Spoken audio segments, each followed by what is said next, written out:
Many viewers don't know this. There's a theory that Andy's mom is actually Emily, Jesse's former owner. The same little girl who abandoned Jesse years ago. There are 3 clues that support this theory. First is Andy's red hat. Woody is Andy's favorite toy. The style and color of his hat are very similar to Jesse's. More importantly, Emily also wore the exact same red hat when she was a child. This alone suggests that Andy's hat may have been passed down from his mother, Emily. The timeline also matches up. In Jesse's flashback, Emily spent her childhood with Jesse by her side. As Emily grew up, she no longer cared about her toys. She eventually abandoned Jesse. Jesse was left forgotten for many years until someone discovered her value and planned to sell her to the Tokyo Toy Museum. Based on the timeline, the little girl Emily from back then would now be about the same age as Andy's mom. The second clue is their appearance and fashion preferences. Andy's mom and Emily both have brown hair. They also share a very similar sense of style. Emily liked wearing clothes with floral patterns. Andy's mom also prefers floral clothing. Even her younger daughter, Molly, wears a yellow floral romper. Fashion preferences like these often carry on over the years and can even influence the next generation. The third subtle clue is that Andy looks very similar to Emily when she was young. Andy inherited his mother's facial features. This further supports the theory that Andy's mom is actually Emily, Jesse's long-lost former owner.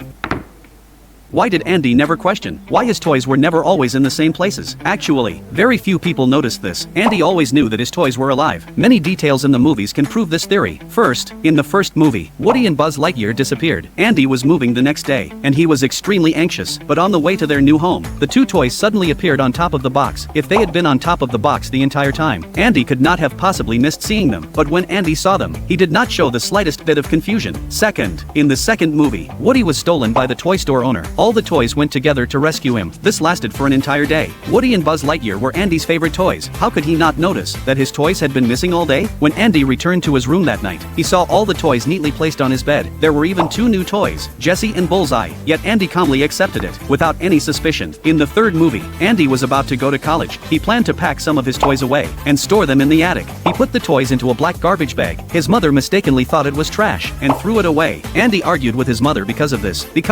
When the toys finally went through all their adventures and returned to Andy's house, Andy found them inside a cardboard box. The toys had been moved from the garbage bag into a cardboard box. Their location had clearly changed, but Andy never thought about the reason behind it. All of these signs prove that Andy always knew the secret. His toys were alive. This also explains the ending. When Andy gave his toys to Bonnie, he did not treat them like ordinary objects being handed over. Instead, he introduced each toy one by one, just like introducing his closest friends to someone else. Few people notice this. When Woody decides to leave and say goodbye to his friends, and no longer wants to be Bonnie's toy, many people think he chooses to stay in the end, only because he loves Bo Peep deeply. But the real reason holds far more sadness. If you remember, ever since Woody came into Andy's life, he has always been the leader of all the toys. Other toys would come to him for help when they got into trouble. But after Buzz shows up, Woody once feels his place has been taken away. Woody thinks his leadership is being challenged. Still, Woody manages to find his place again later. But after Andy and all the toys are given to Bonnie, all the toys have to adapt to a new life and new changes. Woody is no longer the toy who leads everyone. He is just an ordinary member among many toys. Yet when Woody discovers his past, we realize he actually knows nothing about his origins. He does not remember Jesse at all, and he does not know which toy line he belongs to. Why, you don't know who you are, do you? In contrast, Jessie remembers everything that happened to her clearly. Even Buzz remembers. Even right after she is taken out of the box, all her past experiences remain fresh in her mind. Some people guess Woody cannot remember the past because Woody is a toy from the 1950s. Jessie was made in the 1990s, and Buzz is an even newer toy. But the truth closer to the story might be, Woody never got the chance to watch the cartoon series starring himself. That cartoon was cancelled a long time ago. Almost nobody noticed this detail. At the beginning of the film, when we see Jessie playing with the other toys, we get our first clear look at the memories of Jessie's old owner's face. Her former owner used to play with her. Many viewers might assume that the reason they never showed her face before was simply because the production team had not decided what the character should look like yet. But that is not the case. In the second movie, there were already flashback scenes showing Jessie and her former owner, but Pixar still never showed the owner's face. The reason was because they didn't have enough budget at the time. The production team directly reused Andy's character model as a temporary character. That's why the old owner's original face model looked exactly the same as Andy's. There is another detail that almost nobody noticed. When Woody discovers that Sid has captured Buzz, he immediately tries to contact all of his friends, including the toys in Sid's room, and gathers everyone together to come up with a rescue plan. If you pay close attention to this scene, you can see the baby doll head repeatedly hitting the metal pipes and making sounds. It looks like it is just making random noises, but it is actually using Morse code. Because it cannot speak, it can only rely on this method to send messages. What's even more interesting is that Woody understood the signal. Many people think Woody knew Morse code because of the poster hanging in Andy's room, but the real reason is that Woody was created in the 1950s, and Morse code was widely used during that era.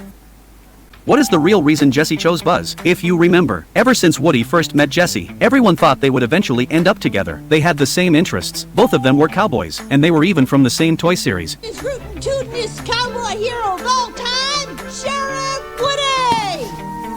Woody and Jessie also went through many things together, and spent a lot of time with each other, especially from the moment Woody first saw Jessie. It seemed like he had a good impression of the cowgirl, so many people believed that the two of them would eventually become a couple. But the truth is, they never developed a romantic relationship, because the person Woody liked from the beginning was never Jessie. The key reason behind this was something the director once revealed. Since they have the same last name, they are actually brother and sister. Besides that, there is another interesting point. That is, Blaze did not have a life of its own like the other toys. If you remember, all the toys in Toy Story follow the same rule. They know humans cannot discover their secret.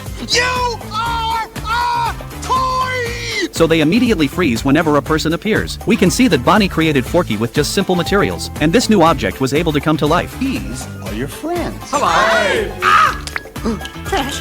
Shh, no, it's okay. However, in the newest movie, we see that tablets also have a life of their own. Following this logic, laptops should theoretically be able to come alive too. But when we see Blaze's laptop, we notice that it never moves. You might think it is simply because it has no facial features and cannot move. But Lily Pad's storyline disproves this idea. Even a vacuum cleaner was able to come to life in the end. So the more reasonable explanation is, only objects that children play with and truly treat as toys can gain a life of their own.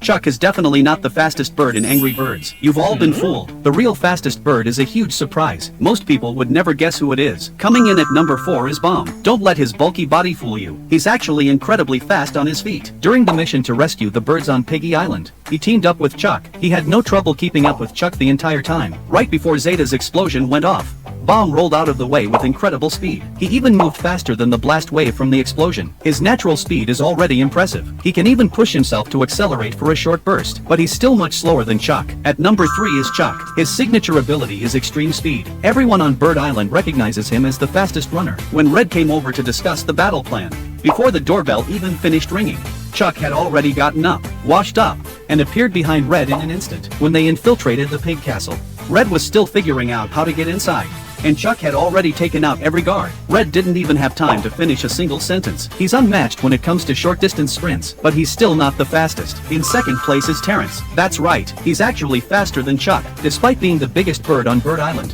He can move so fast that it looks like teleportation. During an anger management class, they heard that Leonard had landed on Bird Island. Chuck immediately sprinted toward the beach as fast as he could, but Terrence was already there waiting to stop him. In the animated scenes, Terrence is always the last one to leave, yet somehow, he always uses his near teleportation speed to get in front of Chuck every time. He usually looks slow and heavy, but when it really matters, he quietly outruns everyone. There's still one bird that's even faster than Terrence. Can you guess who it is?